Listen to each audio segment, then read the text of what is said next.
Hello. Hello. हाँ भगत जी सब। सतसाहिब जी। भगत जी ये कह रहा हूँ जो वैक्सीन है वो ये पूछना था, मतलब सवाल शंका थी। हम्म। मतलब जो वैक्सीन है वो लगवानी चाहिए कि नहीं लगवानी चाहिए? नहीं भाई, हम क्यों लगवाएं भगत जी, जब हमें कोई रोग ही नहीं है, कोई बीमारी ही नहीं है, गुरु जी की भक्ति कर रहे हैं, तो काहे का डर, काहे का भय, क्यों लगवाएं? और फिर वैक्सीन के अंदर पशुओं की हत्या शामिल है, हम क्यों पाप सिर पे मोल लें? हमें भक्ति करनी है, अपने सिर पे पाप कर्म चढ़ाने। अब जैसे मैं जॉब करता हूँ, अगर मैं भी वैक्सीन लगवाना ही है। भैया यही तो फिर संघर्ष और त्याग, और क्या है फिर? अभी तो पता नहीं क्या क्या छोड़ना पड़ेगा।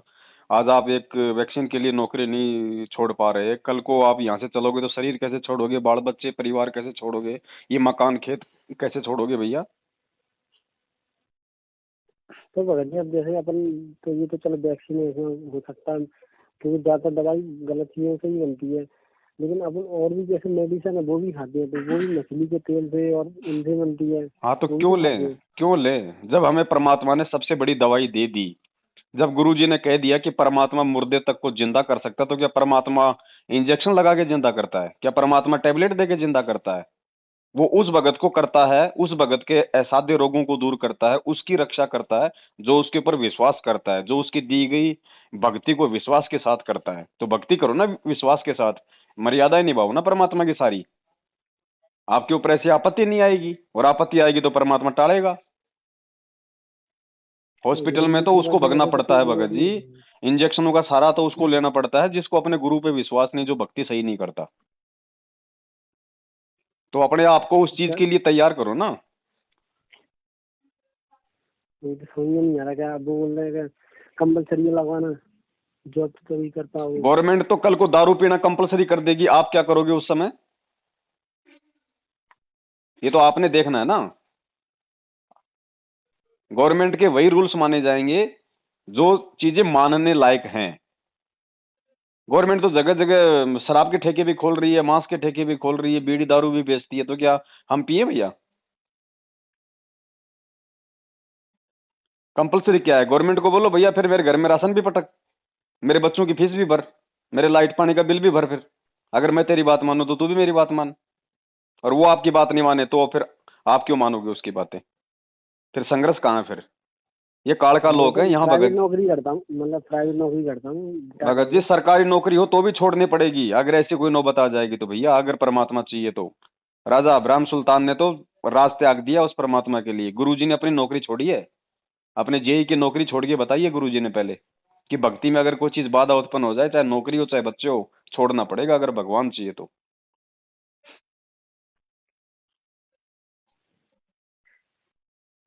तो उन्हें क्या बोलूंगे, ऐसा कहीं नहीं मानना है। बोलना कुछ नहीं भगत बोल जी, दो जितना बोलिए। आपको ज्ञान समझ में आया है, जितनी आपको भक्ति समझ में आया है, अभी तो भगत जी उसी मेरा अनुसार प्रथम नाम चल रहा है, मेरा प्रथम आपका, नाम है भगत जी मेरा तो। चाहे आपका कुछ भी चलो, जब आपको ज्ञान समझ में नहीं आया था अच्छी तरीके से तो आपने क्यों नाम लिया फिर? गुरुजी ने कब कहा कि भाई तुरंत नाम ले लो? गुरुजी कहते हैं पहले सत्संग सुनो, चाहे 1 साल सुनो, जब ज्ञान समझ में आ जाए अच्छे से और परमात्मा के लिए सब कुछ न्योछावर करने को तैयार हो जाओ, उसके बाद नाम दीक्षा लेनी चाहिए थी ना। आपने जबरदस्ती क्यों ले ली? किसी ने भी बोल दिया, कोई भी आपने इंटरव्यू देख लिया, आपने नाम ले लिया। नाम ज्ञान को हाँ समझ के यही लिया था जाता है यही पहले था। भैया। उन्होंने उन्होंने इंटरव्यू देख लिया तो उन्होंने ले लिया। अब ये काल भगवान के खोले गए नामदान के अंदर है, लोगों को ऐसे फंसाने के लिए कि जोड़ दो लूले लंगड़े अंधे काणे बहरे ज्ञानी अज्ञानी सबको जोड़ दो, और जब वो समय आएगा उस समय ये मर्यादाओं में रह नहीं पाएंगे, और काल भगवान सोचता है कि मेरे को वो बहाना मिल जाएगा, मैं इनको उठा ले जाऊंगा। अब जो मर्यादा तोड़ेगा, जो गुरु के वचन पर नहीं चलेगा, आने वाले विनाश के समय वो कहां बचेगा? परमात्मा उसकी कैसे रक्षा करेंगे? अरे डॉक्टर उसी व्यक्ति का तो इलाज कर सकता है, उसी का तो बचाव कर सकता है जो उसके अंडर में ट्रीटमेंट ले रहा हो, जो उसकी हॉस्पिटल में एडमिट हो। तो भाई वो बात सही है पर गुरु भी उसी की रक्षा करेगा जो गुरु की शरण में होगा, जो गुरु की मर्यादाओं में होगा, गुरु के वचनों पे चलेगा। ऐसे तो दुनिया ना मर रही है रोज। भगत जी अब जैसे अब मेरे को नाम जैसे दीक्षा ले ली, अब जैसे परमात्मा की ज्ञान है पूरी दुनिया में फैलेगा, और वहाँ तो ज्यादातर की दुनिया में वैक्सीन लग चुकी है, तो वहाँ नहीं होगा जिनको ये। लग चुकी है उनकी तो कोई बात ही नहीं है भगत जी। मैं तो भक्तों की बात कर रहा हूँ जिन्होंने गुरु जी का नाम ले रखा है। जो वैक्सीन जिनको लग चुकी है, जिनको ये ज्ञान नहीं है, उनका दोष नहीं है भगत जी। उनकी उनकी परमात्मा फिर भी उनकी रक्षा करेगा, क्योंकि वो अज्ञानी हैं, उनको तत्व ज्ञान नहीं है। अब अनजाने में तो हम लोग पहले मांस भी खाते थे, बीड़ी भी पीते थे, शराब भी पीते थे, फिर गुरुजी ने हमें अपने शरण में क्यों ले लिया? क्योंकि उस समय हमें ज्ञान नहीं था, परमात्मा के विधान का नहीं पता था। जानबूझ के कोई नियम तोड़ता है, पुलिस उसका चालान काटती है भगत जी, उसकी पिटाई होती है।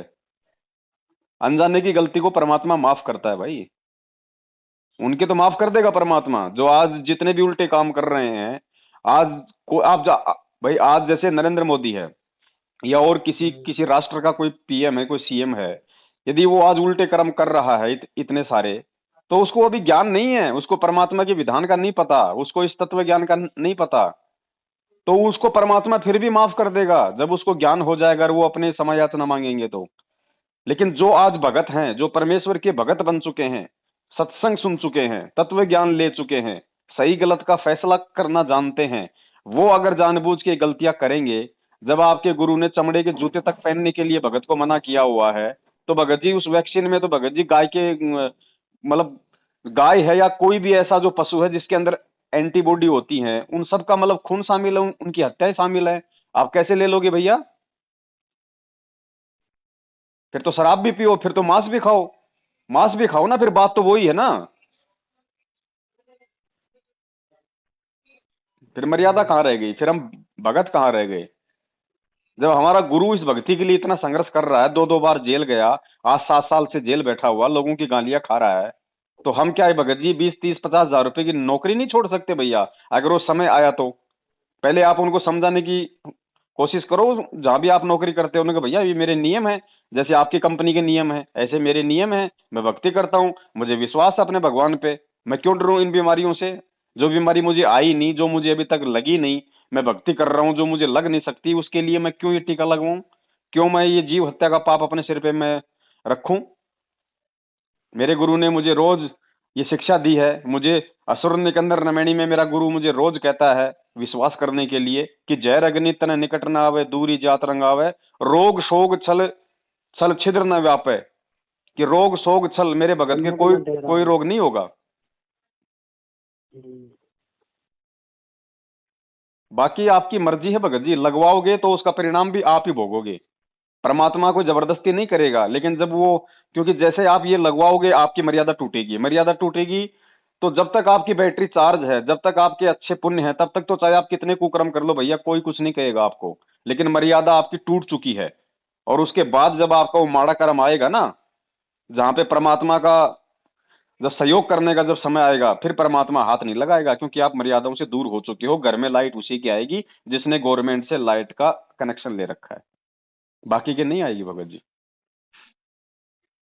तो अब ये आपने सोचना भाई आपने क्या करना है। या तो आपने नाम नहीं लेना था भगत जी, और नाम ले लिया तो भगत जी फिर तो मर्यादाओं में चलना पड़ेगा। या तो बच्चा स्कूल में ना जाए, एडमिशन ना ले, और जिस बच्चे ने एडमिशन ले लिया भगत जी फिर उसके ऊपर सारे नियम लागू होते हैं। उसको डिसिप्लिन में भी रहना पड़ता है, उसको नाखून भी टाइम पे काटने पड़ते हैं, उसको बाल भी उसको छोटे छोटे रखने पड़ते हैं, उसको ड्रेस भी पहननी पड़ती है भैया, उसको होमवर्क भी करना पड़ता है। और जिसने एडमिशन नहीं लिया वो चाहे बाहर, चाहे वो गधे पे बैठ के घूमता रहो, टीचर उसको कुछ नहीं कहता, लेकिन नियम उस पर लागू होते हैं जो एडमिशन ले लेता है। तो आप एडमिशन ले चुके हो, नियम आप पे लागू हैं।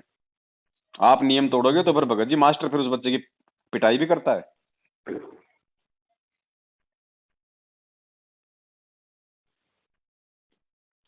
वही तो समझ में नहीं आ रहा। मैंने यहाँ इनको फोन लगाया था, जो है ना नाम दाम केंद्र वाले, बोल रहे तो तुम्हारी मर्जी है, लगाओ। अरे नामदान केंद्र वाले तो महा अज्ञानी व्यक्ति हैं भगत जी, महामूर्ख व्यक्ति हैं। ये तो काल भगवान ने छांट छांट के अपने एजेंट बैठा रखे हैं। जो दुनिया के सबसे ज्यादा सड़ियल व्यक्ति है ना, वो व्यक्ति बैठे हैं वहां पे। वो आपको क्या सलाह देंगे जिनको खुद को नहीं पता कि हमें क्या करना चाहिए और हमारे को क्या क्या नहीं करना चाहिए? वो क्या सलाह देंगे आपको? और आपको उनकी सलाह पे क्यों चलना है? आपके गुरु ने ज्ञान देने में कोई कमी छोड़ दी क्या? ये ज्ञान, ये जो सत्संग है, ये हमारे सलाह तो है, और क्या है? सत्संग हमारे लिए आदेश ही तो है, हमें क्या करना है क्या नहीं करना। ये सत्संग को छोड़ के आप दूसरे की सलाह क्यों ले रहे हो? वो तो आपको कुएं में कूदने की सलाह देंगे, आप कूदोगे क्या भगत जी?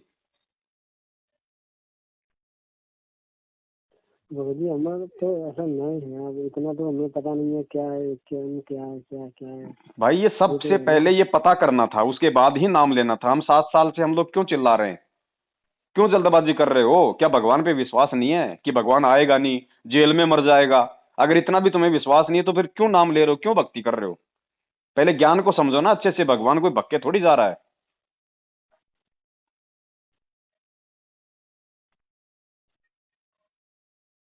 तो जैसे मैं अभी, वैसे मान के चलो, जैसे मैंने अभी भक्ति छोड़ दी, मैं जो भी ज्ञान समझूँ और ज्ञान समझने में और समय दूँ, तो कोई दिक्कत है क्या दोबारा से नाम लिख देखने की?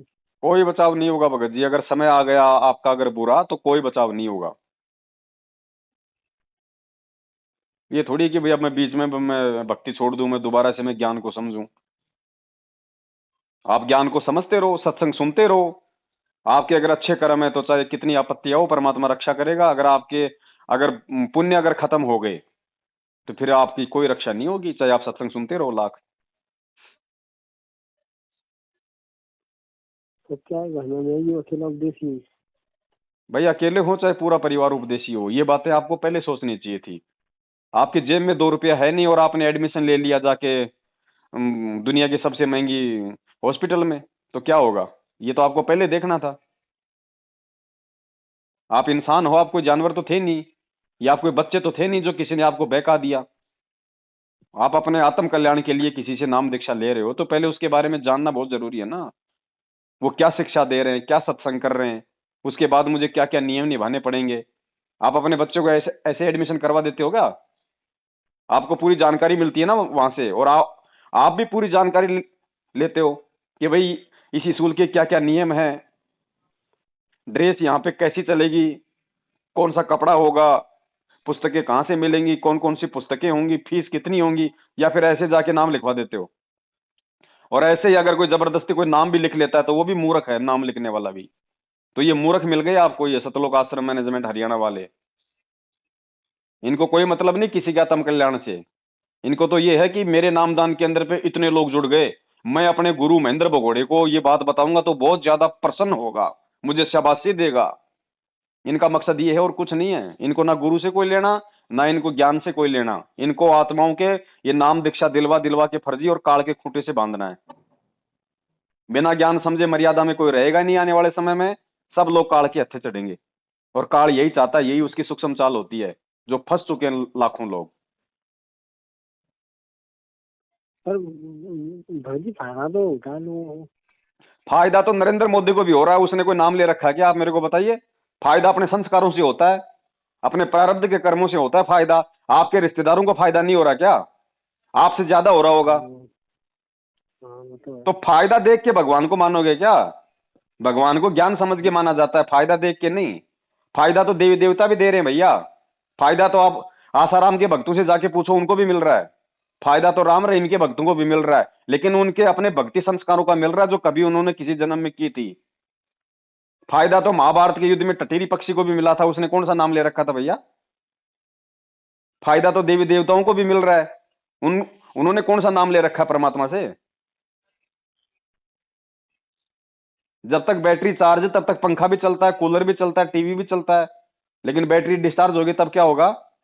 अब कोई ये कहेगा नहीं नहीं जी, मेरे घर में तो लाइट आ रही है, देखो पंखा भी चल रहा है। उसको ये नहीं पता लाइट नहीं आ रही, तेरा बैटरी से चल रहा है। हम्म, तो भाई ये डिसीजन भगत जी आपने लेना है। ये 7 साल से हजारों की संख्या में परमात्मा ने वीडियो हमसे बनवाए हैं, 4 4 5 5 घंटे के। ये भगत जी कोई मनोरंजन के लिए नहीं बनवाए थे। जिन आत्माओं ने इन वीडियो को समझ लिया, जिन्होंने हमारे विचारों को समझ लिया भगत जी, वो आज अपनी भक्ति कर रहे हैं, अपना सुख से हैं। वो भगवान के लिए सब कुछ छोड़ने को तैयार हैं, अगर वो समय आया तो। क्योंकि भगवान ने दिखाया है सब कुछ छोड़ के। आज अपने बाल बच्चे, परिवार, रिश्तेदार, संगत, आश्रम, सब कुछ छोड़ छाड़ के परमात्मा जेल में बैठा है, 2 टाइम की सूखी रोटी खा रहा है वहां पे। वो पहले दिखाता है कि मेरे जैसे बनो, जब समय आए तब। ये मत कहना फिर ये मेरा बच्चा, ये मेरी मकान, ये मेरी खेती, ये मेरी नौकरी। फिर नहीं मिलेगा भगवान। फिर वो नौकरी में ही बना के गोबर का भुंडर वहीं पे जन्म दे देगा, ले भाई तू ये खेत संभाल, नौकरी संभाल। वहीं पे कुत्ता बना के छोड़ देगा फैक्ट्री के आगे। तो भैया ये आपने देखना है, आपने भगवान चाहिए या फिर आपने नौकरी चाहिए, अगर वो समय आया तो। मैं तो आ ही गया भाई। आ गया तो भैया संघर्ष करना पड़ेगा। संघर्ष का नाम भक्ति है। परमात्मा को खुश करने के लिए सम्मन ने अपने बेटे की गर्दन काट दी थी। परमात्मा को खुश करने के लिए राजा इब्राहिम सुल्तान ने 16,000 रानियां छोड़ दी थी। धर्मदास जी ने 17 अरब की संपत्ति को ठोकर मार दी। 17 अरब। नरसिंह के पास तो खाली 56 करोड़ थी। 100 करोड़ में 1 अरब होता है। धर्मदास जी के पास में 17 अरब की संपत्ति थी। ठोकर मार दी परमात्मा के लिए जब ज्ञान समझ में आया तब। और हम ये 4-5-10 हजार की नौकरी के लिए, लगे जी कहाँ, अभी तो बहुत कमी है भैया। ऐसे थोड़ी भगवान सतलोक लेके जाएगा। सतलोक जाने में तो नीचे से ऊपर तक पसीना आएगा भाई। इसीलिए तो हम विरोध कर रहे हैं भैया, नामदान के अंदर सही नहीं है। परमात्मा ऐसा आदेश नहीं दे सकते। वो पहले अपने भगत को ज्ञान से मजबूत करते हैं, उसके बाद उसको नाम दीक्षा से जोड़ते हैं। अरे गवर्नमेंट का नियम है 18 साल से पहले शादी नहीं करनी, तो क्या गवर्नमेंट मतलब पागल है क्या? लेकिन गवर्नमेंट को पता है कि 18 साल से पहले बच्चे का शरीर पूरी तरह से विकसित नहीं होता, मानसिक तौर से बच्चा विकसित नहीं होता, सही गलत का फैसला नहीं कर सकता। इसलिए वो शादी करेगा, फिर बच्चे पैदा करेगा, ना उनकी देखभाल कर पाएगा, ना उनके भविष्य के बारे में वो सोच पाएगा। तो गवर्नमेंट कोई मूर्ख थोड़ी है जो उन्होंने ये नियम बनाया है। तो ऐसे ये परमात्मा का नियम है कि पहले ज्ञान को समझो, सत्संग सुनो, 100 बार सुनो, 1000 बार सुनो, डीवीडी ले जाओ, मेमोरी ले जाओ, चिप ले जाओ। जब ज्ञान अच्छे से समझ में आ जाए कि मेरा सतगुरु कौन है, भक्ति क्या है, क्या क्या नियम है, क्या क्या रूल है, कल को मुझे क्या क्या दिक्कत आएगी, ये सारी चीजें पहले सत्संग सुन के क्लियर की जाती है। उसके बाद में नाम दीक्षा ली जाती है। नाम दीक्षा लेने के बाद फिर कोई यदि हम अपने गुरु या भक्ति के ऊपर यदि कोई दोषारोपण निकालते हैं या कोई मर्यादा तोड़ते हैं, संघर्ष नहीं कर पाते, तो फिर भैया उसका कोई लाभ नहीं है। अब ऐसे विचार जब मन में आ जाते हैं ना, तो आज से पहले जो भक्ति हमने की है ना वो भी चली जाती है, उसका भी फिर कोई फायदा नहीं होता। क्योंकि परमात्मा तो विश्वास में है। कहे कबीर सुनो भाई साधो, मैं तो हूं विश्वास में। और विश्वास ही नहीं है तो फिर काहे की भक्ति है? बिना विश्वास के वो गुरु जी का भाई भगोड़ा बन के घूम रहा है, गुरु जी का बेटा और जवाई भगोड़े बन के घूम रहे। बिना विश्वास के गुरु जी को एक अपने जैसा आम व्यक्ति समझ के ये गुरु जी के परिवार वाले संगत को 7 साल से लूटने में लग रहे।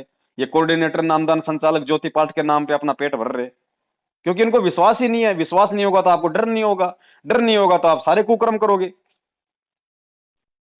और ये विश्वास बनता है भैया ये सत्संगों से, ये ज्ञान होता है सत्संगों से, भगवान की पहचान होगी सत्संगों से। नहीं गुरु जी तो आप और हमारे जैसा ही है, आंख नाक कान सब कुछ ऐसा ही है, बाल परिवार सब ऐसे ही है। लेकिन ज्ञान से पहचान करनी पड़ेगी कि गुरु हमारे जैसा नहीं है, वो दिखता हमारे जैसा है। तब भैया वो भय बनता है। भय बिना भक्ति नहीं होती। तो क्या करना चाहिए भाई? अभी ये भगत जी आपका अपना निर्णय है, आपका अपना डिसीजन है। मैं इसमें कुछ नहीं कह सकता। मेरे कहने से ना कोई मानेगा, मेरे कहने से कौन मानेगा? मैं तो 2 कौड़ी का जी हूं भैया। नहीं, अब जैसे वैक्सीन तो चलो मैं नहीं लगाऊंगा, कोई दिक्कत नहीं है। नौकरी तो पहले ही अपन वैसे कर लेंगे। नहीं, भक्ति मार्ग का कई ऐसे आगे है, उसमें क्या करना चाहिए? हाँ हाँ, क्या चीज? जैसे अब क्या करना चाहिए? वैक्सीन तो नहीं लगाऊंगा, चलो कोई दिक्कत नहीं, मैं छोड़ दिया ही छोड़ देंगे। नहीं जाना कहाँ, आपको कहीं नहीं जाना। घर बैठ के अपनी भक्ति करो, अपना काम धंधा करो जो कर रहे हो। नाम आपको मिल चुका है, नाम परमात्मा का है, नाम का जाप करो जैसा गुरुजी ने बताया। इन लोगों का साथ छोड़ दो। नाम गलत थोड़ी है, ये लोग गलत हैं। इनको आदेश नहीं है नाम देने का। इन्होंने दुनिया को फांसने के लिए नामदान सेंटर खोले हुए हैं, लेकिन नाम तो उस परमात्मा का है। नाम तो आपको डीवीडी से गुरुजी ने दिया ना, तो नाम सही है, नाम परमात्मा का है। नाम को अगर मर्यादाओं के साथ में जाप करोगे तो लाभ मिलेगा। अब पेट के दर्द की गोली आप चाहे सब्जी वाले से ले लो, चाहे किसी मेडिकल से ले लो, वो तो गोली के अंदर वो गुण है ना, वो पेट का दर्द ठीक करेगी। लेकिन गोली को लेने की विधि क्या है? पानी के साथ लेनी है, दूध के साथ लेनी है, कैसे लेनी है? अब उसको जब उस विधि से लोगे तो गोली अपना काम करेगी, चाहे वो सब्जी वाले से लो, चाहे किसी मेडिकल से लो। तो नाम परमात्मा का है। इन लोगों का साथ छोड़ो, ठोकर मारो इन लोगों के। बिल्कुल भी हमारा कोई हमारा कोई रिश्ता नहीं होना चाहिए इनके साथ। ये सब के सब काल के एजेंट है, गुरु जी के परिवार से लेके भाई बंधु रिश्तेदार, नामदान केंद्र वाले, कोऑर्डिनेटर, स्टेट कोऑर्डिनेटर। जो व्यक्ति ज्ञान को आधार बना के नहीं चलता, जो व्यक्ति चापलूसी करता है, गुलामी करता है, कुत्ते की तरह गुरु जी के परिवार वालों के चरण चाटता है, वो आपका भगत भाई नहीं है, वो काल का एजेंट है। ध्यान रखना, ये पहचान करो, ये परमेश्वर के ज्ञान आधार से। भगत कभी किसी की चापलूसी नहीं करेगा सिवाय अपने गुरु के। भगत केवल अपने गुरु के ज्ञान को आधार बना के चलता है। चाहे 100 संकट आ जाए, संघर्ष करेगा, लेकिन भगत कभी झुकेगा नहीं। और यहाँ कोई भी रात के 2 बजे अंधेरे में तीर फेंक दे, गुरु जी का आदेश आ गया, बगैर कपड़े पहने दौड़ लेते हैं, ये मूर्खता है, ये विश्वास नहीं है, ये अंधविश्वास है। ये अंधविश्वास इस भक्ति में नहीं चलता। ये अंधविश्वास करते तो हम पिछले 4 युगों से आ रहे हैं, गधे कुत्ते सूअर बनते आ रहे हैं। अंधविश्वास करना अपने गुरु के वचन पे, अंधविश्वास करना अपने गुरु के आदेश पे। गुरु के नाम पे कोई भी आदेश दे दे, उस पे अंधविश्वास नहीं करना। अगर ऐसा कोई आदेश देता है तो पहले अपने गुरु के सत्संगों से ये मेल कर लो कि वास्तव में ऐसा आदेश मेरे गुरु का हो सकता है या नहीं हो सकता। अगर नहीं है तो ठोकर मार दो उसके, चाहे कोई भी आदेश दे रहा आपको। ऐसे सतलोक मिलेगा क्या? सृष्टि कब से रची आपको पता है? गिनती भी नहीं कर सकते। तब से लेके आज तक हम यही गधे कुत्ते सुअर बनते डोल रहे हैं। हम आज कौन सा सतलोक चले गए? अभी तो यही है। तो यहाँ क्यों है? हर बार ये परमात्मा मिलता है, हर बार ही हमें ये भक्ति देता है, फिर भी हम यहीं रह जाते हैं इन्हीं गलतियों के कारण। क्योंकि हम परमेश्वर के वचन पे चलते नहीं, गुरु जी के सत्संगों को ध्यान से सुनते नहीं, सत्संग रूपी आदेशों पे चलते नहीं। भाई बंधु रिश्तेदार बेटा बेटी बोल देते हैं, उसी के पीछे उनकी पकड़ के पूंछ हम चल देते हैं, वो ले जाके हमारे को दरिया में डुबो देते हैं। काल यही चाहता है, यही हो रहा है संगत में आज। भगत जी जैसे अब जैसे गुरु जी तो जेल में है, ठीक है, अब जैसे मैंने प्रथम नाम ले लिया, अब जैसे सतनाम आएगा तो उसके लिए क्या करना पड़ेगा? तो मैं यही तो कह रहा हूँ भगत जी, आपको विश्वास है कि नहीं कि धरती पे भगवान है या नहीं है, गुरु जी परमात्मा है या नहीं है? नहीं है तो परमात्मा है तो क्या जेल में सेट रहेगा? परमात्मा है तो क्या जेल से बाहर नहीं आएगा? आएंगे कि नहीं आएंगे? तो आएंगे तो फिर जल्दबाजी कर रहे हो? जब आएंगे तब लेना नाम, बाकी दुनिया को नहीं देंगे क्या? तो विश्वास रखो ना फिर, ये विश्वास होना चाहिए। अरे कल को भूकंप आ गए, वो जेल ही अगर जमीन में धस गई तो तेरा गुरु फिर कौन सी जेल में है? वो क्या नहीं कर देगा भैया? उसका 1 सेकंड का काम है। वो जज की बुद्धि फेर दे, वो प्रधानमंत्री की बुद्धि फेर दे, जिसने काल की बुद्धि फेर रखी है। जिस काल ने 5वें वेद को छुपा दिया था, नष्ट कर दिया था सूक्ष्म वेद को, जिसमें उस परमात्मा की जानकारी थी। और काल ने उस दुर्गा को क्या कहा था? अगर आपने सृष्टि रचना पढ़ी हो तो काल ने दुर्गा को क्या कहा था कि दुर्गा आज के बाद में मैं गुप्त रहूंगा 21वें ब्रह्मांड में, और मेरी जानकारी अगर किसी को भी दे दी कि मैं काल हूं और मैं रोजाना 1 लाख खाता हूं और तू 1.25 लाख पैदा करती है, किसी भी को भी अगर ये जानकारी मेरी दे दी तो मेरे से बुरा कोई नहीं होगा। और वही काल गीता जी का ज्ञान देते समय जब परमात्मा ने उसकी बुद्धि फेरी तो 11वें अध्याय के 32वें श्लोक में तोते की तरह बोल गया, अर्जुन मैं काल हूं, बड़ा हुआ काल हूं, सबको खाने के लिए आया हूं। वो कभी अपने बारे में बताएगा क्या? लेकिन परमात्मा ने उसकी बुद्धि फेर दी। परमात्मा के आगे वो रिमोट है, कुछ नहीं है। और उसने सारा भेद उसने तोते की तरह बोल दिया। 18वें अध्याय के 62वें श्लोक में कह रहा है कि अर्जुन मेरा भी इष्ट वही है, उसी की शरण में जाएगा तो ही तेरी मुक्ति होगी। क्यों बताया उसने? वेदों में तो नाम तक परमात्मा का लिखा हुआ है, क्यों नहीं छुपा पाया? परमात्मा के आगे सब रिमोट हैं। तो भगत जी हम उस परमात्मा के पीछे ना चल के और हम इन भांडों के पीछे चल रहे हैं। ये भांड हैं, ये नामदान केंद्र वाले, ये कोऑर्डिनेटर, स्टेट कोऑर्डिनेटर, ये भांड हैं। ये उस महेंद्र भगोड़े की झूठी महिमा गाते हैं ताकि वो महेंद्र भगोड़ा संगत के दान के कुछ टुकड़े कुत्ते की तरह इनके आगे फेंक दे और ये अपने बाल बच्चे पाल लें। आप देख लीजिए अपने आसपास जितने भी नामदान केंद्र वाले हैं, कोऑर्डिनेटर हैं, कितने लोग हैं जो काम करते हैं? मुश्किल से 5%।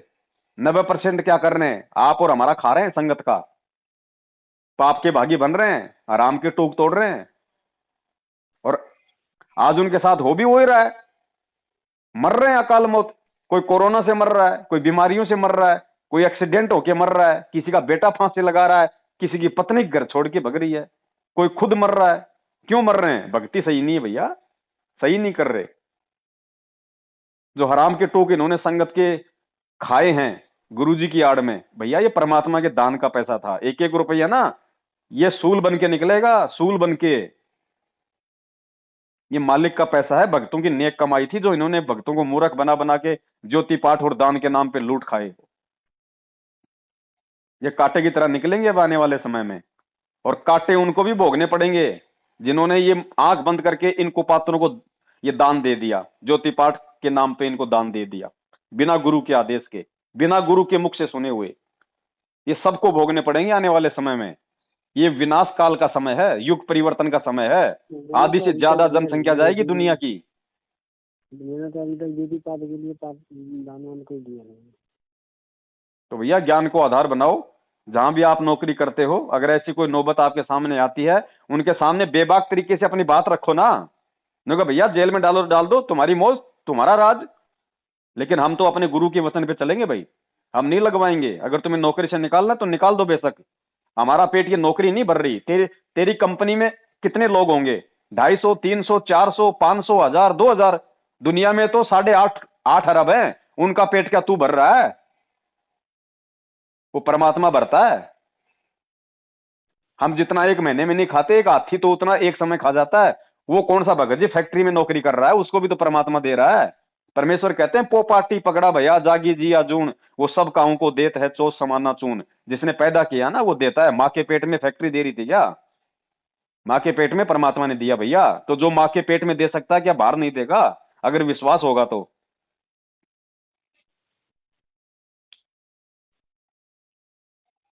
सही है भगत जी।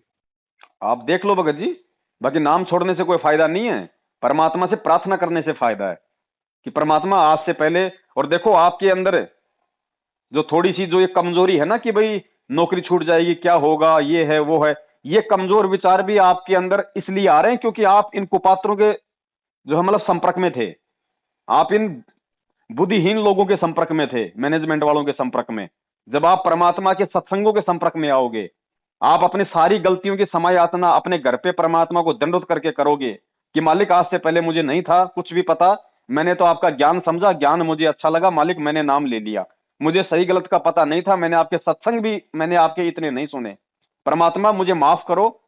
और परमात्मा आप ही मेरी रक्षा करोगे, आप ही रक्षा करने में समर्थ हो मालिक। मैं आपके सत्संग भी सुनूंगा, आपके सत्संगों को समझने का प्रयास भी करूंगा, आपकी शिक्षाओं पे चलूंगा। और आज के बाद परमात्मा मेरा इनमें से किसी भी व्यक्ति के साथ कोई संपर्क नहीं होगा, मैनेजमेंट वालों के साथ। मेरा केवल आपसे संपर्क है या उन भक्तों से संपर्क रहेगा जो भगत आपके ज्ञान पे चलते हैं, जो आपको जान चुके हैं, जो आपको पहचान चुके हैं।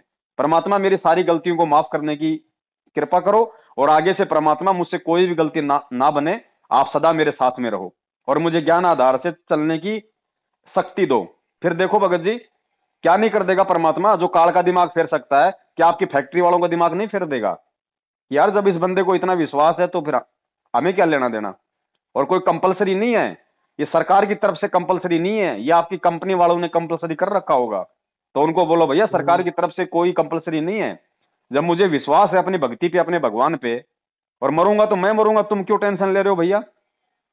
और तुम्हें लगता है कि मेरी वजह से कोई दूसरा संक्रमित हो जाएगा, तो जिस दिन मैं संक्रमित हो जाऊं उस दिन आप मेरे को कंपनी से निकाल देना। हाँ बस यही मैं बोल रहा हूँ, अगर मुझे कुछ हो गया मैं ये बोलो ना कि भैया जिस दिन मैं संक्रमित हो जाऊं उस दिन आप मुझे कंपनी से निकाल देना। हाँ मैं खुद रिजाइन दे दूंगा, बस ये बोल दूंगा उनसे। ये बोलो आप उनको।